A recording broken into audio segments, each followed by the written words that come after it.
she rests in pieces.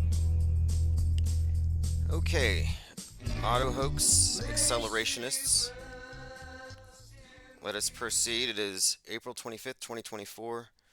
9:43 p.m. Phones are open. So if you have any pressing concerns, tips, complaints, anything at all, feel free to call in 505 359. I'm sorry, 349. Did I say it wrong last night? That's why nobody called.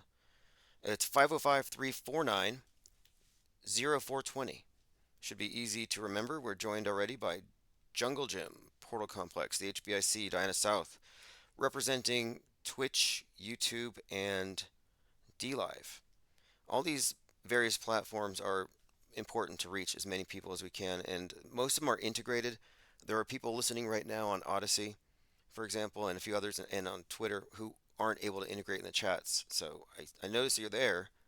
The numbers are really good on Twitter, by the way. If you go to Twitter, our account is IPS Think Tank, and some nights we get 100 or 200 people there. But if you want to join in the chats, go to ips.monster and choose one of these bigger platforms. Or you just call in. Now we have quite a lot to talk about as usual. In fact, a number of very interesting things have come up today that I want to get into.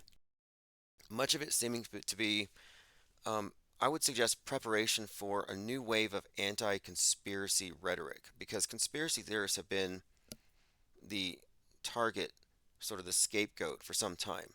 And Musk seems to be, in my opinion, a willing fall guy, a sacrifice to give justification for limiting free speech itself. And interestingly, though, as I'm looking at this, it seems like they're now targeting the concept of predictive programming.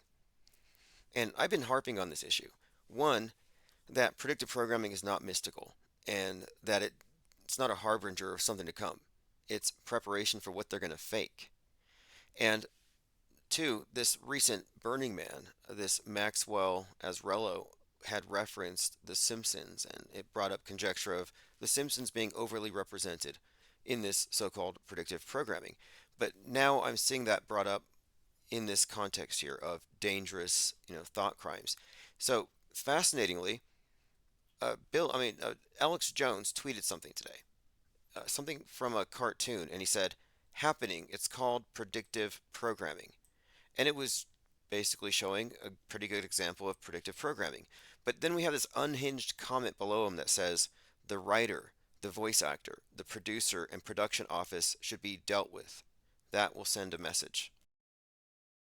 Well, my point being, we're the only ones here pointing out metascriptors, suggesting that these are not coincidences, that these aren't inspired moments that are somehow evidences of synchronicity, but rather that this is a deliberate attempt to propagate very specific ideas to target audiences in advance of the news events that will correspond. My point being, Jones's comments are flooded with a bunch of weirdos as usual, but this guy in particular says, let's go after the writers of the predictive programming. I mean, what does that say? It's just another angle, I think, for them to demonize our critique of media itself. Now, I actually have the clip. And what's more, let me show you some of the types of comments that he gets from others as well. Alex Jones is right. There's a few things here. Every time we recognize they're hidden in plain sight, say, "I do not consent." Our subconscious acceptance of these semi-hidden signals and sinister symbols qualifies as informed consent. That's kind of a truth or orthodoxy, that by showing you what they're going to do in advance, they get you to consent to it. And that explanation still assumes that they're going to do something, and that this somehow lessens the karmic repercussions. It's absurd. I refer to this revelation of the method explanation as misdirection, because we have appropriately identified it, in my opinion, as what it really is, simply a form of propaganda and advertising of ideas in advance. But here's what they're referencing. It's from some comedy show.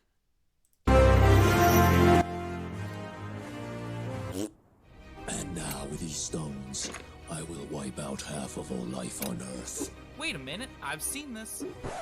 You must be with the World Economic Forum. What? Oh, come on. You know, Bill Gates, Klaus Schwab, population control. Surely these guys have some. I can hardly watch this stuff. I think it's nonsense, but this is making some comments about conspiracy theorists reading stuff, reading into things, etc.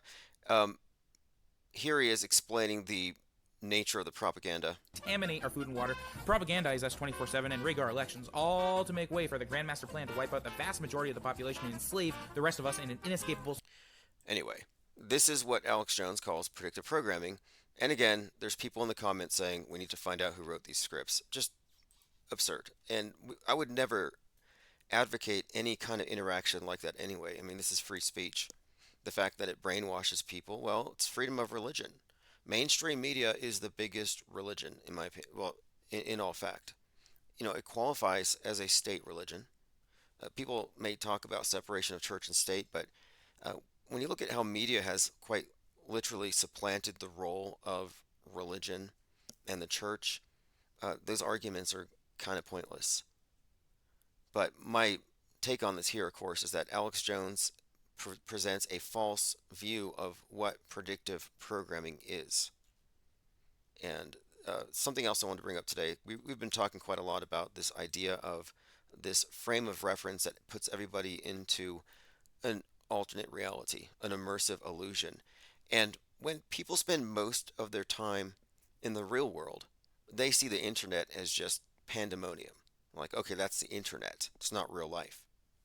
The people who spend most of their time on the internet, who then go into the real world, often find their experiences, I guess, somewhat jarring in a similar way. Here's an example. This individual is walking through a shopping mall, and he cannot believe how empty it is, how there's nobody there. And he's suggesting that the mall isn't real, that it's a simulation. Now, that sounds absurd because he's in it. How can it not be real? And it just says something about, I think it's a comment on how the metaverse has overtaken the meatverse. Fake has conquered real, and his frame of reference is predominantly fake. And so when the real world doesn't align with that, he denies the real world. This is reality denialism. This is a schizophrenic break from reality, but he will not be put in an asylum because everybody's had the same break. But here it's very pronounced. Let me play this clip. So I'm in the mall. This place, so coming to the mall makes me realize we're living in a simulation. Like, this can't be real. Like, you're telling me this place right here that has 2 people working in there, they're selling enough hats. They're selling enough hats just to pay 2 employees. No, I don't believe it. He's really blown away by how empty it is and how there's no way they could be selling this stuff. And he notices some of the products, like these Dreamcatcher earrings that nobody would wear. And it's like, how is that paying rent? So he's rightfully incredulous. Maybe he missed the whole bricks to clicks, brick and mortar to online sales, taking a huge chunk of it. Maybe he's just not there at a busy hour. But his contention here is that the mall is not real, that it's a simulation. And he says it ironically, as you can see his own reflection in the mirror here. This place, what do they even, what do they do? They're selling nail polish and candles. That's not, no, there's no way. Or phone cases? No, nope, not happening. This place, okay, they're selling Dreamcatcher earrings and rocks. No, never met anybody that bought one of those from the mall. It's all fake. It's all fake. It's all fake. It's all set. I can kind of understand that. I mean, today I went to go watch Civil War, and in fact, let me go through my notes. I bring a notebook with me because I tend to do these reviews, and I'm looking for, the subtext and the things that you might forget, the nuances. But I was the only person in the theater, and it was made me think for a moment. I was like, maybe I'm wrong. Maybe there was a pandemic. Maybe Vaxageddon did happen, and I've been ripping on the anti-vaxxers, and they were right. Everybody's not with us anymore. We had some kind of massive depop, and I just wasn't paying attention, or I was in denial. And it would seem like it if I was to gauge it on the mall in the afternoon or the movie theaters. So I did watch Civil War. We talked about the director and his previous movie 28 Days Later, and how I correlated the rage virus with disease X, which are mind viruses spread through Twitter that cause people to turn into right wing shooters. And then we also talked about his movie Machina. He described how people said he was prescient and his movie was predictive. Those are important components here.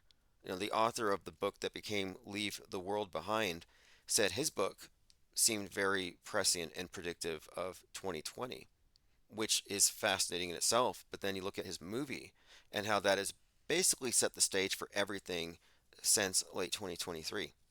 But anyway, so we're watching this Civil War movie. I always watch the trailers, and I think it's very important because that you're a captive audience, and whatever they're putting into your frame of reference should be considered programming.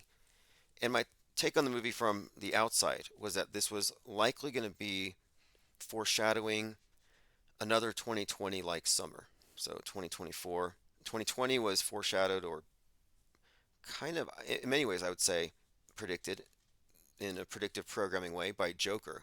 But I think this movie may precede what's coming. Now, hey, what's up, we? Says OMG, I'm actually on time tonight. Yeah, we're going to be on for a good hour here, and phones are open. Now, we talked about the militia component because Justin Osmone, Justin Moan, the guy who chopped his FBI father's head off, he kind of looks like me, we think intentionally, so we call him Justin Osmone. That came alongside some anti-militia bill being passed. So there's this militia thing that I think is also something worth paying attention to. But anyway, one of the trailers was for Twister, which is climate fiction, which is huge. Climate fiction is a genre of fiction where the bad guy is basically Gaia. Well, it's actually man, and man dealing with Gaia striking out at man. So, of course, climate fiction, Twister, tornado movie. And then there was another preview for a Mad Max type movie called Furiosa. And this one really emphasizes a female protagonist, a female heroine. And the reason why this is significant, I think, is that we're getting ready for a female president. And this has been a theme in all of the Netflix movies. Now, I've got a major spoiler for Civil War, which shouldn't bother you. If you're listening to this, then you're looking for spoilers on the world stage. So we're talking about real life spoilers, events to come. So if I throw out some details about the movie, it shouldn't be a spoiler. These are puzzle pieces to be examined. So it's highly significant that the Trump-esque president, who is, again, you've had fair warning. If you're really trying to not get any spoilers, maybe you should turn away from the screen for a moment. 1 second here. We have Multi-C Zero Dagger. Thank you. The IPS appreciates the support there. Joined by Howard Boyd. Says Timmy Shalom, good boy Timmy, the real Christ see you, bro. Good job, Timmy. Appreciate the sentiments, absolutely. Now, okay, spoiler away. So when he is finally put down, this Trump-esque character, anyone care to guess the demographic, the individual, the person who pulled the trigger? It had to be a black woman. Why is that? Well, that's not just some random detail. It's symbolic in some significant way. So I just thought that's a very important point there. But moreover, the movie is really about, first of all, it opens up with protests, riots, where the police are being really mean to protesters. And right now we have these protests going on at all these college campuses. And the main talking point I'm hearing from InfoWars, from Tucker Carlson, from pretty much anyone, even on the right, is that, their free speech is being trampled on. Rights are being violated. And I don't think that's the case. I don't generally sympathize with peaceful protesters in general. Once people start screaming and chanting and breaking things, I tune them out. I don't give them the moral high ground because they are, pretending to stand up for victims. I generally don't trust this stuff. It's full of agitators, provocateurs, and useful idiots. But the movie opens up with that kind of scene, so it's very concurrent, like concurrent programming. If you want to know what's on the news, just watch the movies, and vice versa. Angry mobs, blood, And then it's creating martyrs out of journalists. The whole movie is about journalists getting hit by cops, journalists getting beaten. And I saw something today on the news, and I see if I can pull this up. I believe it was a journalist getting hit by a cop. Now, I'm expecting that we're going to see stuff just like we saw in the movie. Let me see if I can find it. Anyway, we'll get into this, but I want to continue through my notes here. So the theme here they're building is that the journalists are frontline and that they are more or less martyrs because they're taking on the burden of witnessing these atrocities firsthand. And I think this is one of the main points. One of the main points here is that the journalists are coming from a place where nobody cares about the war. They can pretend it's not happening. They can deny the news. And I thought that's kind of interesting in itself, that people can just switch it off. News denialism. And it seems to be like an anti-media sentiment. They just tune it out. And what's more, again, we're looking at how the people who are recording it, the front line, the journalists, even though here they are represented as our witnesses and in a sense martyrs because they're getting the PTSD, they're getting the bad memories, they're risking their lives to tell a bigger story, and in some instances betraying their own, instincts as humans to, help the people who need help because no, they're just journalists. They have to be objective. The point of it is the movie is, I think, establishing or reestablishing this idea that journalists are doing us a favor and getting us facts, that they're providing a window to the world, that we're getting the truth from them. And it suggests most importantly to me here is that there's a barrier between us and the facts on the ground, and they are the in between. They are the mediators, and we have to keep in mind that they are the mediators here, that the window that they proffer is not a window, it's a filter. And the filter is what separates us from their version, and this is where they could interject, augment, enter the various psychological operations. So, in other words, I think it makes a great point about how we're actually divorced from the facts and we have to trust them.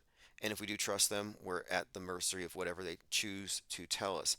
And it's a comment on the selectivity of perception, but also on how worldview can be formed. And it's formed mostly through blind trust. We have to trust that they're being objective. Lean Dion says Fox 7 guy got knocked over and maybe arrested reportedly. That's what I'm expecting. That's what I'm expecting. Yeah. Okay. So these are Lean Dion says these are the new stressed scientists. They were making martyrs out of scientists. They all have agoraphobia. They think the sky is falling. They have to take stress pills because global warming. And now they're bringing up journalists in the same type of way. But this is the main point of the movie. The main point of the movie is that these journalists are being executed, they're being shot, they're being treated as enemy combatants, and they portray the, I guess you would call them the MAGA crowd, as being, like stereotypical, ignorant, slack-jawed, like gun-toting with like one guy. Check this out. I'm pretty sure there's just one scene where these individuals at a gas station with big guns have hanged three looters. Now, the guy who's bragging about the looting is wearing a green football jersey. I think it's an Aaron Rodgers jersey. What number is Aaron Rodgers? He was wearing number 5. But he was that team. And so I'm like, okay, that's an interesting connection. And above it, he's got this gold cross that stands out very obviously. So you got the cross, the Christian thing, then the gun, of course, right below it, then the lynched bodies behind him, and then he's wearing a football jersey. And Aaron Rodgers is one of these individuals who has been consistently associated with conspiracy theories, which make him, of course, dangerous. And associates him, of course, with the right wing, the gun-toting Christian nationalist types. Okay, continuing. Lickety Split says the Palestinian college students with secondhand info are the real journalists. Well, this movie is certainly connected with what's going on right now in the news. That's really my point here. Okay, so they disband the FBI. Who would disband the FBI? That would be Trump. So it's obviously geared, I think, towards those with Trump derangement syndrome who really do believe the media is providing information for our edification and they're just providing facts, that they're objective.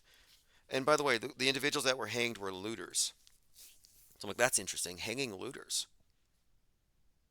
Now, again, the gun, the cross, the Aaron Rodgers looking guy, not coincidental.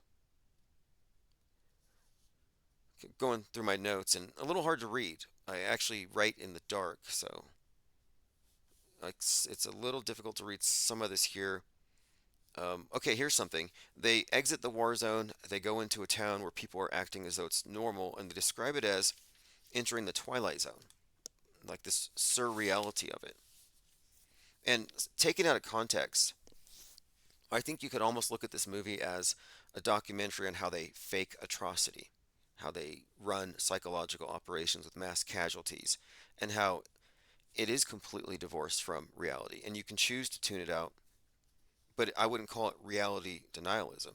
I mean, look, the apathy itself. Let's just talk about among normies who believe all this stuff, but they're still able to function. Their apathy is real. The fact that they're not ducking and covering because they're afraid of nukes every night shows that they've just become acclimated to it. So even though these various things, these hyperstitions are fake, people do become apathetic. And I think that's actually one of the weapons in the mind war, is to just get people to tune out. I mean, it was really jarring for me after 10/7 when I was having a conversation with someone who, I recognize where someone is, their frame of reference. And they were like, "Did you hear about the 40 decapitated babies?" And I was like, "Yeah, it's terrible. Nice weather today, right?" And I instantly swerved the conversation into the weather. And we didn't look back to talk about the dead baby heads. And my point is, I knew it was fake, so I didn't care. This person believes it to be real and doesn't care. So these are two different types of not caring. One of them is apathetic, one of them is really informed non-belief. Angst G says the movie sounds ridiculous. The trailer was absurd. Glad you watched it. If you watched the trailer, you watched the movie. That's pretty much all there was to it. They definitely made a point to portray the MAGA crowd as violent, ignorant, gun-toting fools who just want to kill people and hate the media. That was kind of a huge point here. And I think, yeah, Trump being the bad guy, they established it. It was, in my opinion, it was kind of shallow. It was a propaganda piece to make it appear that journalists are real journalists. Kind of a joke, if you ask me. So, I didn't laugh once. I mean, it wasn't funny. The movie was, I say it's a joke. I mean, it's just like the notion is kind of risible here that these journalists are actually out there on the front lines whenever we find real footage of these journalists, they're goofing around, pretending like Scud missiles are going off. That thing with the Burning Man had some CNN reporter with a prepared script talking about the smell of roasted human flesh on the breeze and just how she's breathing it in. I'm like, you wouldn't be sitting there breathing in the stench of burnt human flesh and hair. You would clear the scene. But I'm happy to watch these movies for their predictive programming value, and I think mostly it's about the visuals and the mood, the emotions. It's about what they are setting in people's minds as far as these hypotheticals. How will you respond if? Which team will you be on? And I think these movies are all building up towards fake news events to come. And they've been setting the stage for this upcoming psyop that is going to be, according to the FBI, the result of conspiracy theories. Oh, by the way, I saw a movie poster for the new Joker movie, and the tagline is "All the world's a stage." Kind of interesting, considering how the Joker movie and the Batman movie are very well represented in the world stage psyops. And this is no exception. I mean, that we were just talking about the Burning Man connection to Batman and the Christopher Nolan connection to the symbol of the bat, the nuke, his brother Jonathan in the Fallout movie, and of course the other brother, the hitman with the code name Oppenheimer. Interesting family. Licky Split says, my misphonia kicks in usually when watching in theaters and all the people snacking on things loudly and grossly. I was the only one there. I was alone. And I go there frequently to review movies, and I always sit in the same place, and it's generally empty. The only one that had people in it was Sound of Freedom, and I think it was astroturfed. I think these were like shills, like literal shills. You know how you can find stories of this stuff where they will pay people to stand in line at the movies to make it look like it's more popular than it is. I'm pretty sure Sound of Freedom was shilled by a bunch of people in buses going around the country watching it. It's certainly the case they inflated the number of people who attended because they were able to purchase tickets for other people with their gifting program. And I think that's a way to rig the numbers. Kind of like how literally nobody read Donald Trump Jr.'s book, yet it somehow made it to the New York Times bestseller for a few days. Yeah, it's because they buy all the books and put them in a warehouse. We said, I'd rather have apathetic NPCs than ones telling me to social distance. Oh, wait until they roll out the helmet Karens. Space junk has been a thing. In fact, there was a couple of stories about space junk just today or yesterday. Yeah, we have the piece of space junk NASA confirms object crashed through roof of Florida home and it came from the space station. And then the Chinese space station itself was hit by space junk today. So you're going to be obliged to wear a helmet very soon. Elephant Tusk says all the world's a boring stage. You know, there's a tactic that I see employed here, which is representing it as boring, mundane in certain ways when they don't want you to pay attention too closely. That's why the ISS is so boring. And you notice when they do these Q&As, they only talk to children and they only answer one question. What made you want to be an astronaut? Like that's it. They have no depth at all. And they keep it boring because it'd be better if you fell asleep than if you look too closely. All right, let's see what we have here. Oh, Travis Kelce. So here's an update on the Taylor Swift front. Now, she released a new album with a lot of songs. I haven't had a chance to review it, but her boyfriend made a shock claim here. Travis Kelce says that 10 to 15 players in every NFL locker room believes the earth is flat. He suggests that jokes and concussions are to blame. But yeah, that's just a claim here that 10 to 15 guys in every locker room believe all these conspiracy theories. Now, I don't think that's progress. You know, I don't believe that there's any value in just believing all the conspiracy theories, which is what Tucker Carlson and Joe Rogan are kind of saying that is, you know, it's open-minded to just believe this stuff. No, not at all. I think that if you're being objective and real, your position should be disbelieving a lot of things you falsely assume to be believed on or believable on bad evidence. So to say you believe the earth is flat, it depends on what you mean by you believe the earth is flat. Because are you asserting there is an earth as a discrete object suspended in space? Because that's how it's commonly represented. I would say misrepresented. Even the Flat Earth Society represents it that way. And I'm like, well, we don't have enough information to even go with that if you're going to say there is no curve. Thus, Infinite Plane Society. We had to have a counter to this presupposition that assumes a limitation somewhere. It's like assuming the world's going to end soon. If you start with that assumption and you work back, you can arrive at all kinds of wrong conclusions, like climate change, for example. Okay, let's continue. Phones are open 505 349 0420.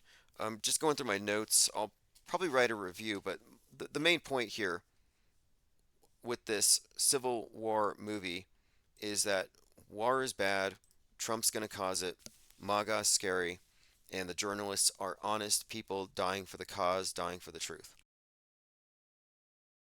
It's parody. I mean, it's absurd, the whole proposition, now that I think about it.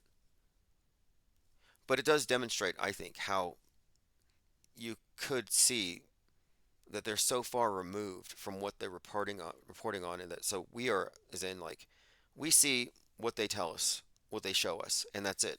We don't have any basis to say what's real and fake if that's our sole source. And so in a way, we're just kind of a captive audience. And in order to maintain their, I guess, credibility, they need a movie where they're actually doing something other than just obviously lying. All right, let's continue here. I came across something else intriguing here. Let me go into this story really quick. A Chinese space station damaged by debris strike. China will beef up its space debris procedures for astronauts after partial loss of power. So they actually had a blackout, which I think is pretty significant. Okay, so we're talking about people being reality impaired. This guy goes to the mall and he's convinced it's fake. Well, here's Tim Pool. And there are a few people out there that you can look at as like bellwethers. They kind of show you where people are at, within the box that they're in. And he made this comment here based on this site that shows whether something is AI or not. And what he put here on his comment, though, is you will never know what's real again. You will never know what's real again. And it's just because how AI is getting so sophisticated. These are comments people have been making, like, oh, you'll never know, you can be fooled. Well, Tim Pool has been consistently fooled by the animations from Boston Dynamic. These obvious animations. So he's been reality impaired for some time. So I'm showing you this study, or this individual, this perfect, I guess, exemplar of somebody who's gone full metaverse, who's walking around a mall and can't believe it's real. Well, here's Tim Pool. You will never know what's real again. And it's like he never really did. Like, we as a society have never known what's real again. The blinders have always, the hoodwinks, the blinders, the various world views that have been curated by the power elite have always kept us in a state of ignorance and in a state of what reality impairment is what I'll call it. And there are various contrivances. I mean, religion is a main one. The movie The Village perfectly explains our situation. But I just want to point out that even though AI is becoming really advanced and you can't tell real from fake, this is not a new issue. Before this, they used hyper-realistic masks. And this was all classified until 2015. So we were born into a deep-faked world. It shouldn't be any kind of shock when you see that they have some new version, some new iteration. They're just getting better at it. We're going deeper. And that's the trend. People are becoming increasingly reality impaired. We're submerged in the sea of irrelevance, all these overlapping belief systems that somehow can coexist. We have choose your own reality. And by all indications, there's no way out. I mean, how are people going to navigate their way out? People aren't going to suddenly become appropriately skeptical. They will only become skeptical of the other side. It is too well controlled. It is certainly locked down.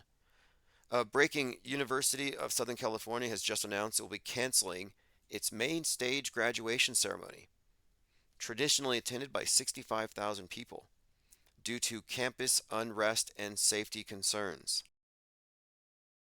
One of the comments says here, this is on Twitter, they're really trying to copy 2020 energy, down to canceling graduation ceremonies. My daughter's was canceled in 2020. Disappointing for the students, still a great accomplishment. Up next, hashtag riots. Cancellations. Now, this is part of the strategy. When they cancel a big event that many people are going to travel to, every single person there is now aware, if they weren't before, that there are riots. So if you didn't know that you have protests going on the campus, well, now 65,000 people know and have had to adjust accordingly. So now they can sit at home and watch it on TV. Continuing. By the way, there's some links in the chat if you want to join the parallel media community on X. This is where it's at. Says I know it's all fake. The cesspool. Oh, yes. I never heard him called that. Although his name does not have an E. It's Pool. It's a Mandela effect. The only Mandela effect I believe in fact, is that Tim Pool had an E on it. All right, let's see here. Elephant Tusk says those fake online high school graduation ceremonies in 2020 were ultra cringe.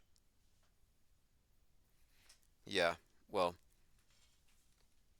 for all the people who talk about 2020 like it was oppression and tyranny, there were just as many people who were enjoying themselves. The whole COVID-19, the 19 pounds gained while sitting there watching Netflix and getting DoorDash, paid for by stimmy checks. Your, I guess, reward for being a good crisis actor, for being a good LARP, a live action role player. Hundreds of mysterious black spiders spotted in mysterious Inca city on Mars. New satellite photos reveal every spring creepy black spiders sprout on Mars as buried carbon dioxide ice releases dusty geysers of gas. The new ESA images show the phenomenon has begun in the strange Inca city formation. I was looking at this image of what appears to be, as it describes here, Inca cities, these formations, and it does look like lots of spiders on Mars. And it kind of made me think for a minute there. I've heard that expression before, and yeah, it's David Bowie. And we're going to have to do a deep dive into the work of David Bowie and how it ran concurrent with the space program and still does apparently. But uh, the whole story, the meta scripted story of David Bowman in 2001 Space Odyssey has a parallel with David Bowie.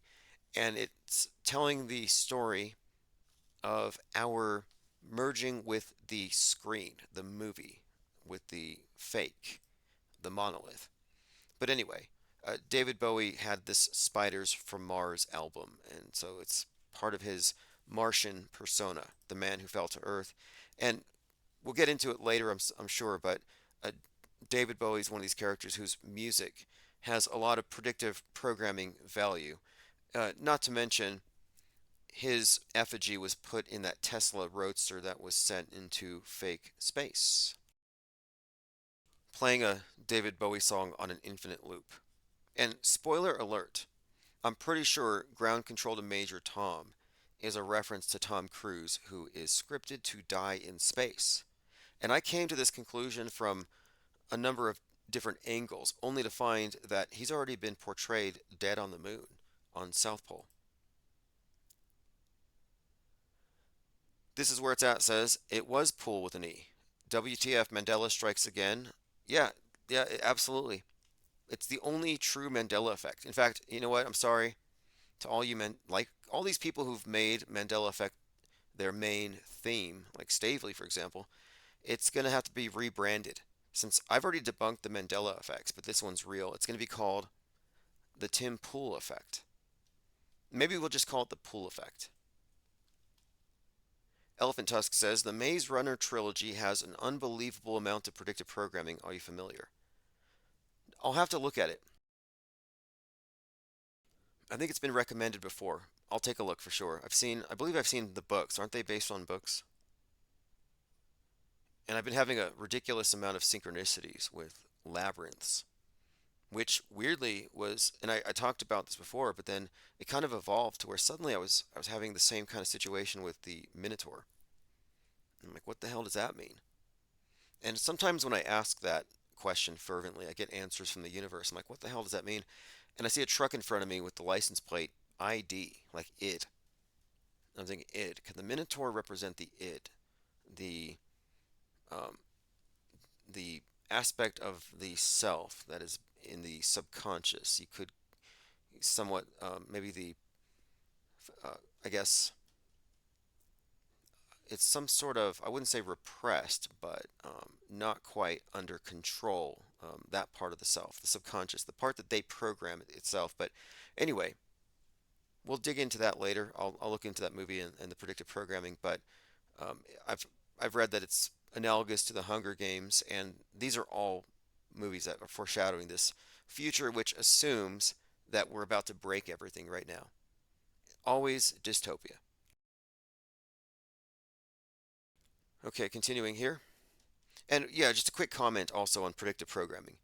Predictive programming is a form of advertising and propaganda that works through repetition with themes and messaging, and it targets your subconscious. I mean, it's not even there for your awareness. It's not there to add to the story. You're not meant to notice it. It's there to somehow prepare you, to make you suggestible for what's to come. It's a form of interference with your perceptions in a way. It's like suggestibility before they lie to you. In fact, there's a movie I saw a clip from called Focus with Will Smith, where they're attempting to get a guy to choose player number 55. So they put the number 55 in his field of awareness in many different ways. Things that he sees, things that he hears, things that he doesn't even notice that he notices. And at the end of the day, they steer him into choosing 55. We are similarly being steered in a myriad of ways. When I say we, I mean everybody else but us. Nick Finger says that maybe Tim is right and Taylor Swift is AI. It's within the realm of fakeability that she may not exist, 100%. It's within the realm of possibility that she's fakeable, as far as the music goes. Now, you have a persona on the stage. That's where it gets questionable. It's like you could possibly have a choreographed performer, a performer with a choreographed just series of moves they make and perhaps lip syncing it, but I don't know, it gets a little tricky there. Sort of like the gorilla thing. Yeah, you can fake gorillas. You can fake panda bears, but can you fake them at scale? No. Gorillas cannot be categorically called fake, although some gorillas are fake, like gorilla costumes. So when it comes to someone like Taylor Swift, you could fake the music, sure. Nobody'd know the difference. But could you fake the person? We're dealing with a lot of witnesses, and it gets very complicated. The burden of proof rests with the status quo. They've already established it. Like, there's one thing that you can't just do. You can't just say everybody's wrong. Like, even if they are, there's kind of this obligation on you to provide some basis for saying so. Not that the consensus is always right, but it's almost like it's polite. Like, oh, here's why everybody's wrong. Okay, let's continue. Now, I do believe that AI could write better music. I made a song about my friend's dog, and it was like, this is better than Justin Bieber, to be honest. Like this pop song about a dog. It's Suno.ai. It's unbelievably impressive. But there's a point where you can tell it doesn't have a soul. You can tell it's generic, but that doesn't make it bad. It means that now anybody can, kind of produce something, which I think is good. It adds to the net creativity. And I think it's better when humanity is involved in creativity. It seems like we have two modes: create and destroy. Wee says, wasn't it a Minotaur Johnny Depp sees playing Hunter S. Thompson on adrenochrome? I remember he was saying iguanas, but I don't know. I might have to take some adrenochrome and see. Maybe that's the next part of my vision quest. Yeah, great movie reference here. Inks G says she's like the AI character in Sim 1 or Simone. Yes, excellent movie. That is by or with Al Pacino, and it's about a pop star who doesn't exist. And there's actually a really good Black Mirror episode with Miley Cyrus where she gets replaced by a sim when she no longer wants to perform. And this movie again, Simone, came in 2002.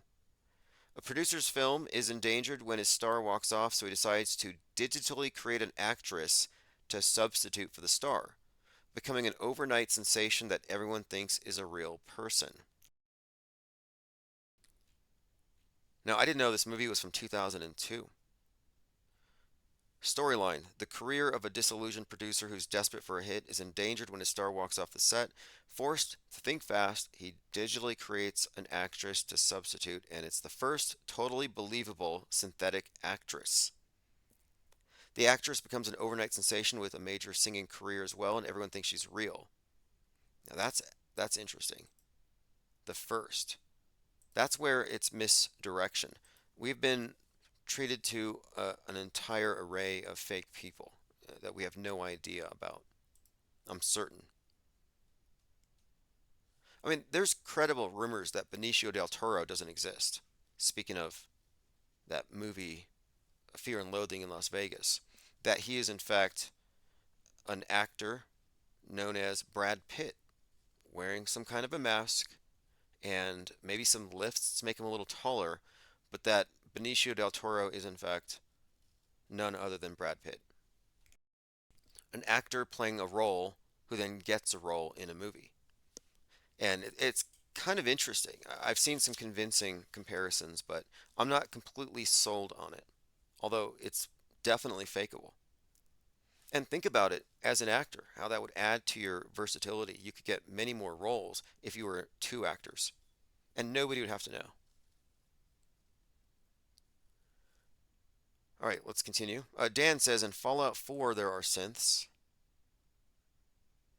Well, that's what Westworld is about, and people interacting with them.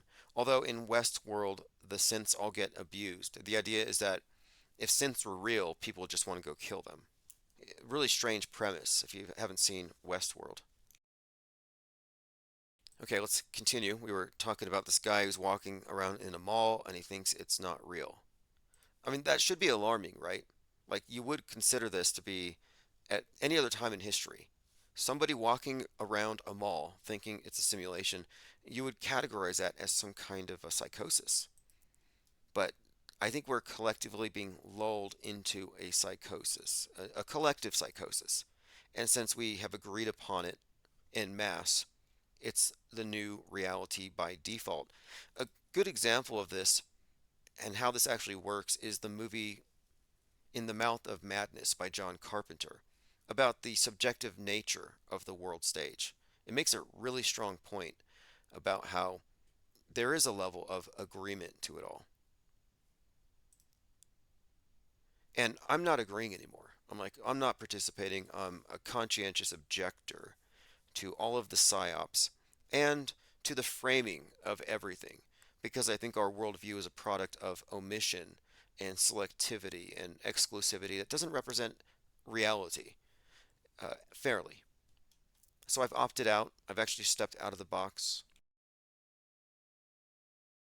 Okay, continuing here, we have UFO reported over LaGuardia Airport, and then airport, yeah, in 2024.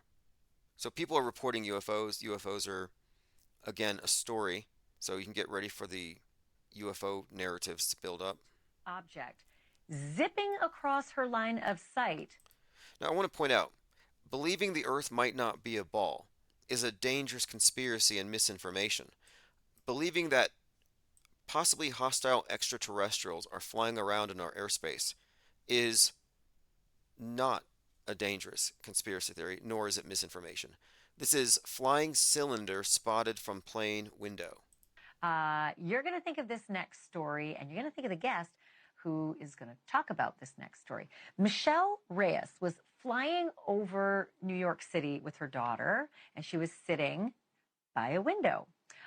When she did what a lot of us do, we, take pictures out the window, nice video of the New York skyline. It's an amazing view. But what Michelle did not expect to see was a cylinder-shaped object zipping across her line of sight near LaGuardia Airport. Was it a bug inside the plane, maybe? Well, she played the video back to look, and no, it was not a bug. Whatever it was definitely outside the plane, and it was flying on its own, and it was really, really fast. Michelle Reyes joins me now exclusively, and I want to welcome back Ben Hansen from UFO Witness on Discovery Plus. Anyway, this whole UFO thing is a psyop. It originates in the Air Force Special Operations, used to discredit conspiracy theorists whenever they see some kind of secret craft. This is not a secret. It's well understood. And that's why UAPs is trending. They want you to believe this stuff. Aliens are a modern replacement in this new scientism world view. It's a replacement for angels. They're angels that atheists will believe in. The idea of man perfected, human beings at some future point of our evolution, when we've transcended, we've passed the singularity, we've become technologically advanced, we traverse the stars, angels. And if we're really good, maybe the angels will come down and share their tech. That's kind of their whole thing. They worship aliens. And again, this is tied in to the progressive worldview and scientism. And it's notable here that the left embraces the whole alien thing, whereas the right wing sees them as demons. Tucker Carlson has made that very apparent. These things are demons. And I'm like, wow, interesting. Even when it comes to alien invaders, there's going to be a split down the middle on whether they are enemies or not. And MAGA is going to shoot the aliens with their shotguns. My point being, the ones who believe in angels will consider the aliens demons. And the ones who believe in the aliens think that the idea of angels is ridiculous. So they don't even believe in demons or angels. So if they are demons, they're kind of screwed. But it's just fascinating to me how these UFO spotters are given any kind of credibility. There are people on Twitter who just, I'm sorry, on YouTube, who just watch the ISS footage, and whenever they see bubbles from those scuba divers, they're like, oh, it's the mothership. No, it's a bubble from the scuba divers who are helping to maneuver these suits around because they don't have flippers because they're pretending to be in outer space. Let me play some more of this UFO propaganda. And she did call it a story. She didn't say news report. This is a story. As well. Michelle, thank you so much for being here. First of all, wow, that was pretty alarming stuff. What did you do with the video, and did you reach out to authorities to share it with them? Thank you for having me. And when I realized that I had something like this on the video, the first thing I did was I emailed the FAA to let them know what I saw, and maybe it was a safety hazard. I reached out to them. Unfortunately, I haven't heard back from them. They didn't acknowledge my email. And then I sent it to Enigma Labs and the National UFO Database. And any response? Enigma Labs was the only one who... Now, I'm pretty sure that Mick West determined it to be a Mylar balloon number 1. Some child had a birthday party, they turned 1, happy birthday, they let the balloon out, and that's what this person saw. All right, look at this here. This is a very interesting clip. This is astrophysicist Neil deGrasse Tyson talking about how you can't see the curve of the Earth at 128,100 feet. Now, why is this important? Because none of you and nobody you know have ever flown that high. And yet many people you know will claim they have seen the curve from an airplane. Nope, not possible. And that dude who jumped out of a perfectly good balloon, what's his name? Felix Baumgartner. He would have been about 2 millimeters above the surface of this globe. That's his edge of space jump.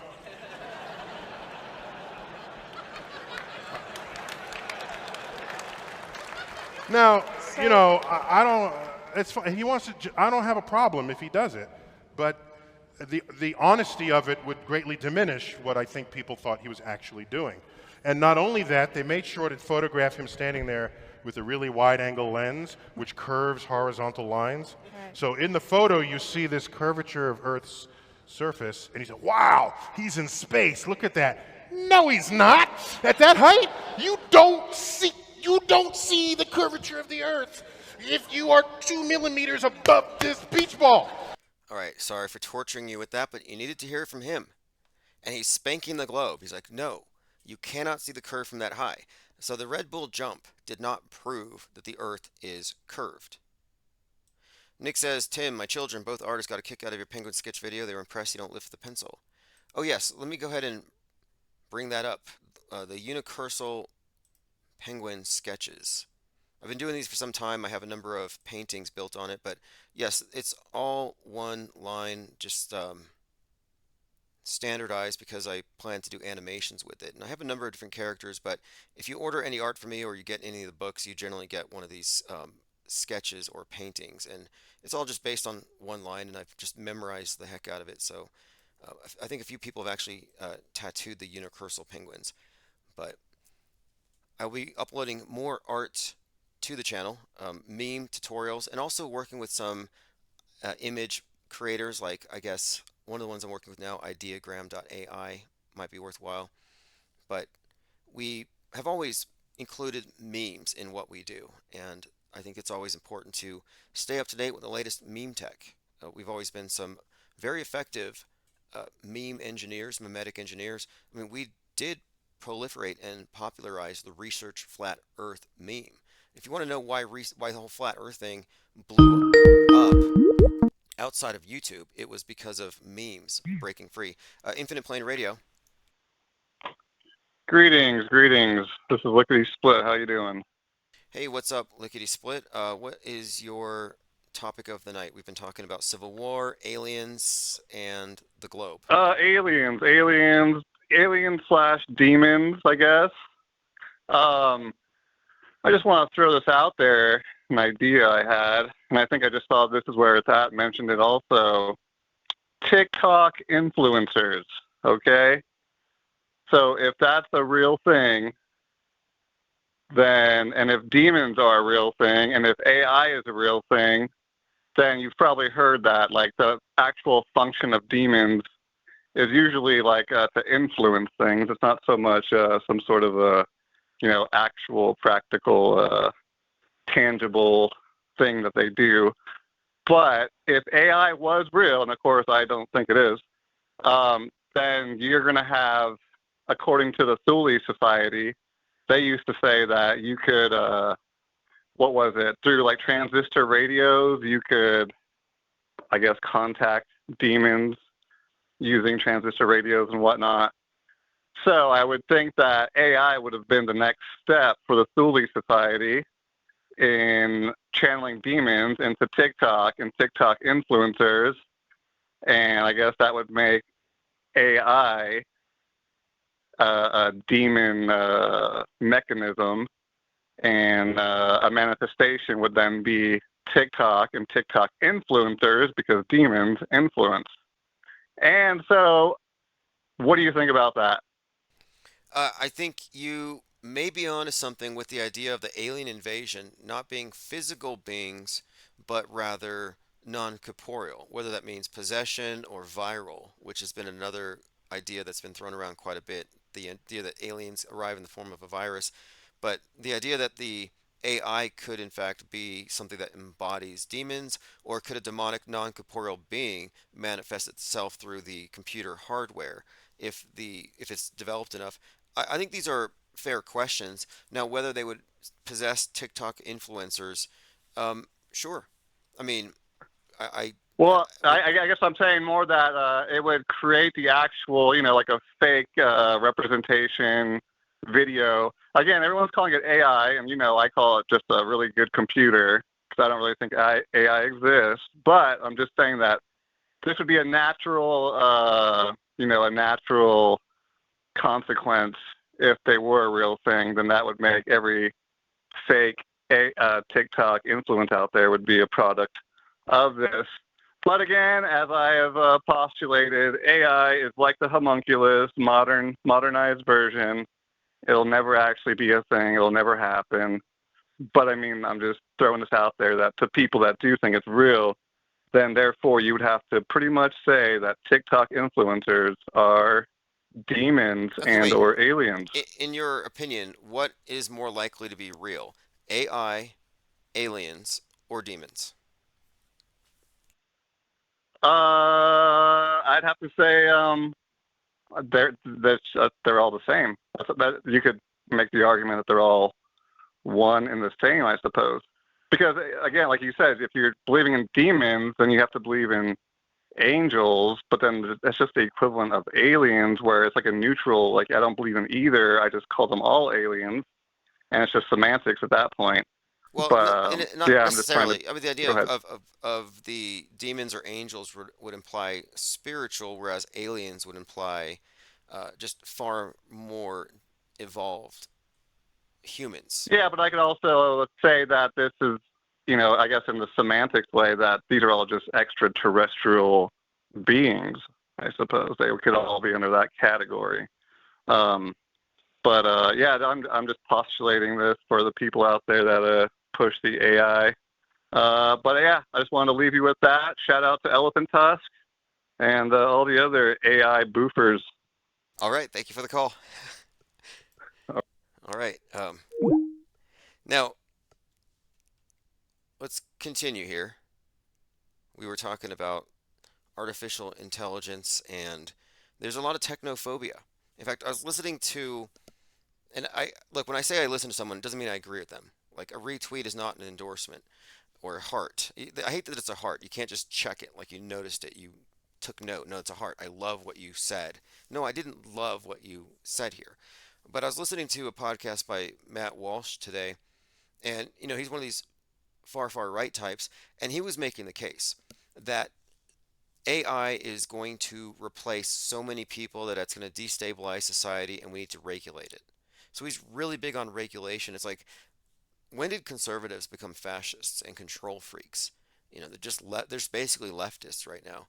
But he drew this conclusion because apparently in Ohio there are several Wendy's drive-throughs that now have an AI person taking your order, and apparently they get their orders right like 80% of the time without any kind of problems, and they're working their way up to it. Like, it's not perfect and it's kind of slow, but it's getting there. Let's see here, going through your comments. Salty Siren says, I would rather boof AI than vocal fry. Dan says, AI taking my job. This is where it's at. It says, I worked with AI and trained it. Well, look, we are training it right now. It's training on us. And if you didn't know, Netflix purchased all of your Facebook DMs. So whatever you DM'd, whoever's DMs you slipped into, whatever private opinions you thought you were sharing privately, those all went to Netflix. So they can directly target market their propaganda and program you appropriately. There's no escaping this thing. Total surveillance, mind reading, it's all there. I mean, so I've been saying for some time that they've already invented a mind reading device. It's the social media networks. It's Facebook in particular. I called Facebook a mind reading device. And I believe I've been vindicated because they've trained us to vomit out the contents of our minds onto their platforms. And then second, they're reading what you consider to be your inner thoughts as you publish them in what you think is a private location. Lickety Split says AI is a joke. Computers can do what you want them to do. Yeah, it's a labor-saving device. When it comes down to it, people are like talking to ChatGPT. It's like there's nothing there. It's aggregating and organizing information. It's no more mystical than a spell checker. Your word processor. It's just far more advanced, and it's going to get more sophisticated as the technology goes through its iterations. But I don't fear it, and I notice that there is a trend on the right to fear any new technology, like technology, technophobia, this neo-Luddite thing. It's all on the right for some weird reason, and it ties in to the trad right, traditional values, make America great again like it was in the past, as distinct from the left and their embrace of the alien and this utopianism. HG says, I've never been on Facebook. Look, Facebook put me in Facebook prison. Like, I was in and out of it. I got the tattoos to prove it. And after like the fifth time, I'm like, you know what? I'm not going to log in again. So I might be streaming on Facebook right now for, let's see how many people are even there. 0. Yeah, I'm just going to turn off Facebook and I'm going to activate a backup YouTube channel or Rumble or something. But they made it clear they didn't want me there. So I'm not going to stay where I'm not wanted. Except for YouTube, because I was unfairly thrown off.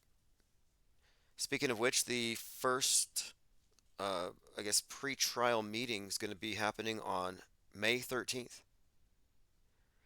We says spell check isn't mystical. Nope. Like, it's not really a wizard. There's no sentience in there.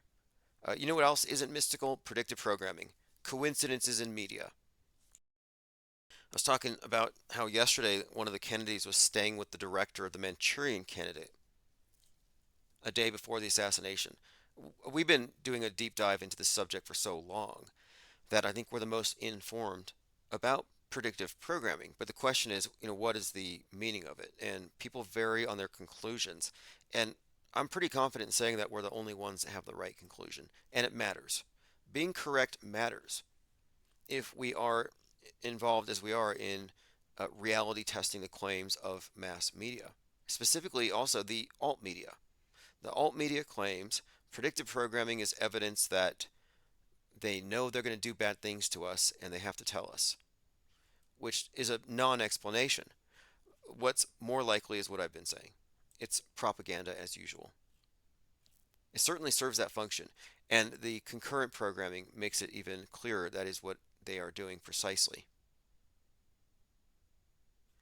So I can't even really get too deep into this without getting suspended, so I probably shouldn't. But basically, in this video, this guy's describing how there is a 12-year-old YouTube video by David Icke where they were discussing, it's Luke Rudowski, how the elites would do a depopulation move and how they pretty much predicted 2020.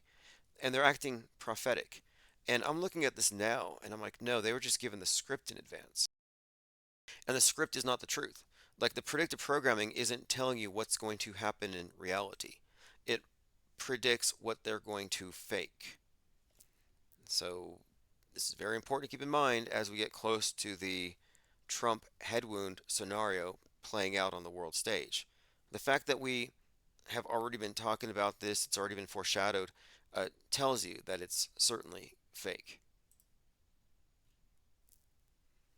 Speaking of fake, we were looking at symbolism, and someone was talking about Columbia and the symbol of the dove, the constellation Columba, all kinds of connections here we're just examining. And the Columbia explosion, interestingly, was the 113th space shuttle flight, 113. It exploded on February 1st. Now, the Challenger exploded at 1 minute 13 seconds.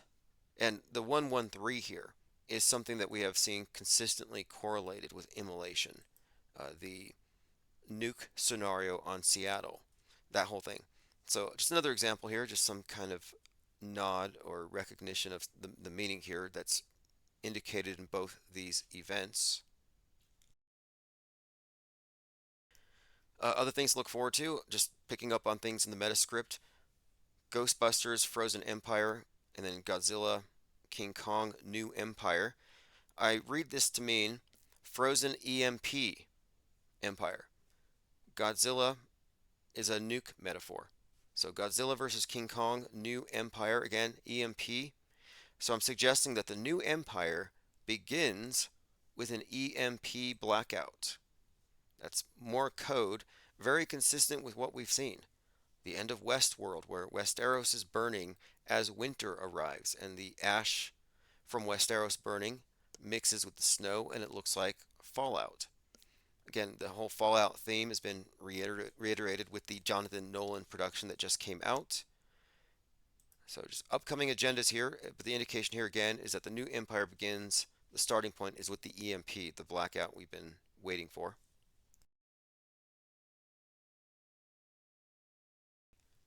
This is where it's asked, is how many bots are in these comment sections? You'll know people aren't bots as they become members of Infinite Plane Society's YouTube channel. I want to say thanks to all of you who have become members and those who have gifted memberships to others, because you're making it increasingly possible for me to spend more and more time focusing on this, which is very important, especially now in the coming days. I'm working on a documentary to be released this month. And thanks, a shout out to Copaesthetic. In fact, we have the budget we need to pay the cinematographer and the interviewer. I'm doing a documentary on the doxing of Q.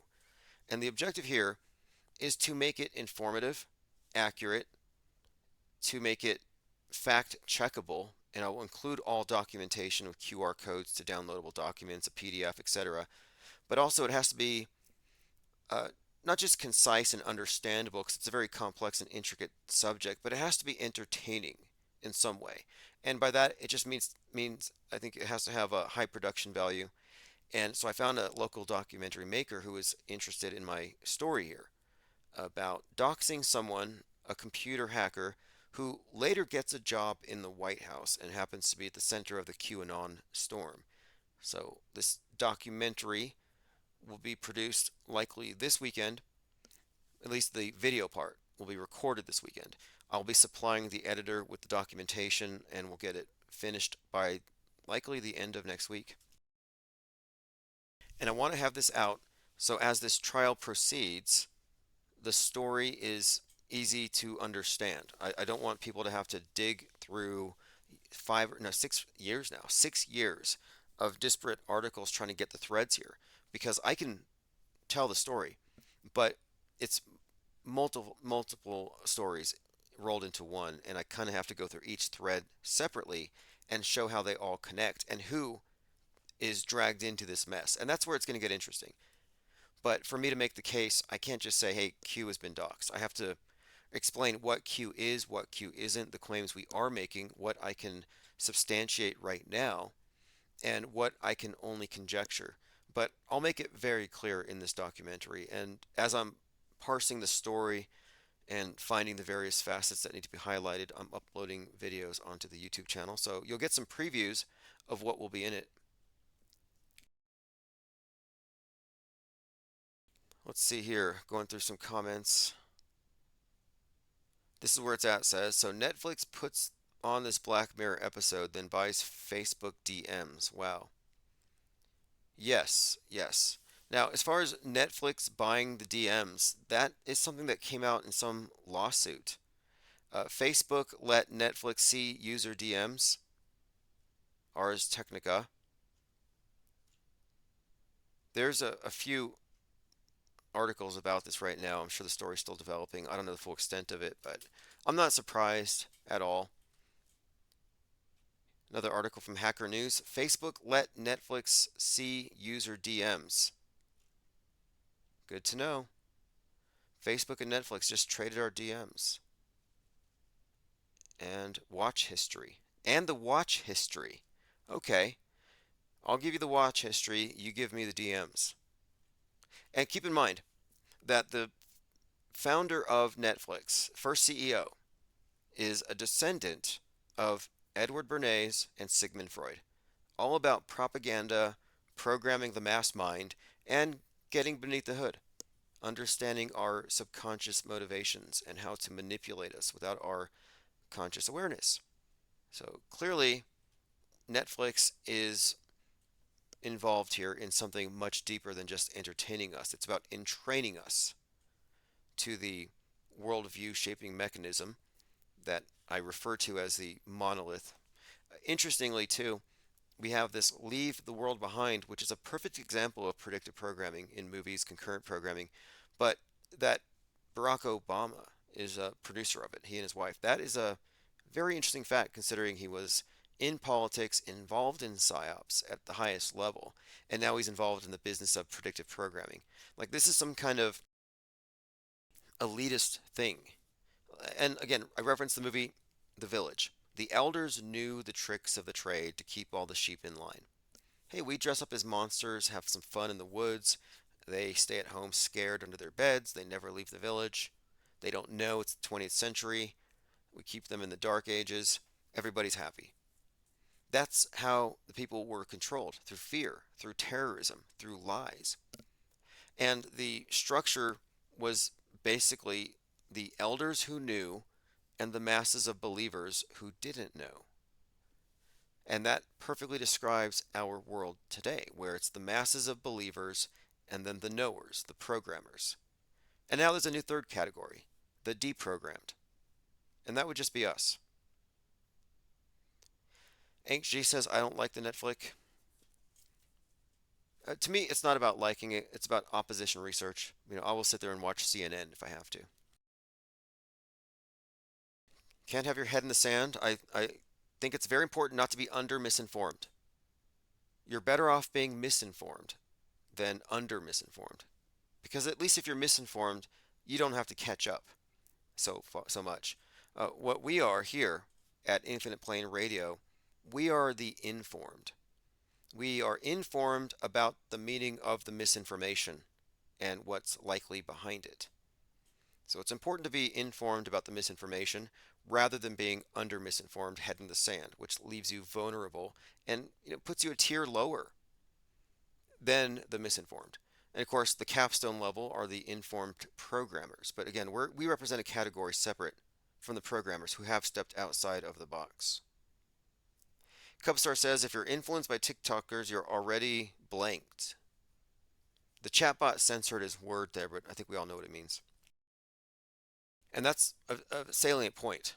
The fact that you're already influenced by TikTokers. And I don't TikTok myself because early on I saw this as a decimation of the attention span, the trivialization of knowledge itself. It's like, yeah, look, you can find all the truth, all the important facts that can tell you what's really going on. Yeah, they're on TikTok, but it's drowned in all kinds of inanities. The sea of irrelevance, as described by the Aldous Huxley. Okay, I have a Uber gig I have to attend to in a couple of minutes, so I don't have that much more time.